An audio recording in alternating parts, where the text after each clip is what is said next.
KPK tidak tahan Hasto usai diperiksa sebagai tersangka.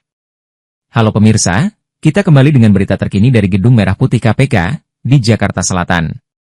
Pada hari Senin, 13 Januari 2025, Komisi Pemberantasan Korupsi, KPK, telah merampungkan pemeriksaan terhadap Sekjen PDI Perjuangan, Hasto Kristianto.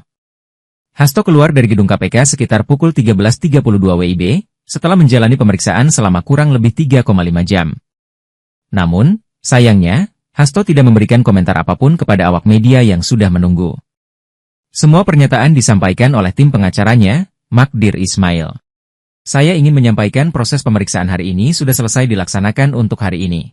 Pemeriksaan selanjutnya akan dilaksanakan sesuai dengan kebutuhan dari pihak penyidik, kata Magdir kepada wartawan di gedung KPK. Magdir juga tidak mengungkap jadwal pemeriksaan Hasto selanjutnya, dan enggan mengungkap materi pemeriksaan yang ditanyakan penyidik kepada Hasto. Menurutnya, sudah terjadi kesepakatan antara pihak Hasto dan penyidik, untuk tidak mengungkap materi pemeriksaan ke publik. Untuk hal-hal yang lain terkait perkara, silakan ditanyakan kepada penyidik karena ini kesepakatan kami dengan penyidik. Karena kami hanya menyampaikan Pak Hasto hanya diperiksa untuk 2 perkara, yaitu perkara suap dan perkara menghalangi penyidikan, tambah Magdir. Setelah selesai menjalani pemeriksaan, Hasto bersama tim hukum PDIP meninggalkan gedung KPK, dengan bus berwarna merah putih, diiringi oleh sejumlah simpatisan yang memekikan kata-kata, Merdeka. Untuk diketahui, Hasto Kristianto telah ditetapkan sebagai tersangka dalam 2 kasus, yang melibatkan buronan ex-calon anggota legislatif PDIP, Harun Masiku. Pertama, Hasto bersama advokat PDIP, Doni Tri Istiqomah, menjadi tersangka kasus dugaan suap, mengenai penetapan PAW anggota DPR periode 2019-2024. Kedua, Hasto ditetapkan sebagai tersangka kasus dugaan perintangan penyidikan, atau obstruction of justice.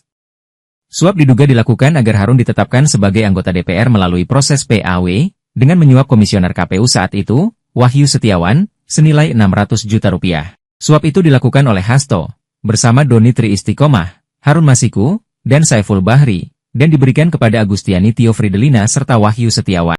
Terkait dengan perkara dugaan perintangan penyidikan, Hasto melakukan serangkaian upaya, seperti mengumpulkan beberapa saksi terkait Masiku, dan mengarahkan mereka agar tidak memberikan keterangan yang sebenarnya.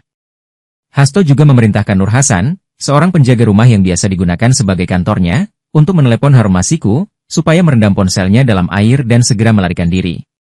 Pada 6 Juni 2024, Hasto juga memerintahkan stafnya, Kusnadi, untuk menenggelamkan gawai milik Kusnadi, agar tidak ditemukan oleh KPK. Atas perbuatannya, Hasto dijerat dengan pasal 5 ayat 1 huruf A, atau pasal 5 ayat 1 huruf B, dan pasal 21 atau pasal 13 UU Tipikor, Yungto pasal 55 ayat 1 pertama KUHP.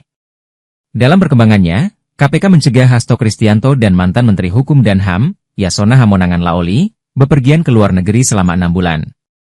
Pada Selasa, 7 Januari 2025, tim penyidik juga sudah menggeledah 2 rumah Hasto di Bekasi, Jawa Barat, dan Kebagusan, Jakarta Selatan, serta menyita alat bukti surat, berupa catatan dan barang bukti elektronik. Ikuti terus informasi-informasi terkini lainnya di SIP News Network.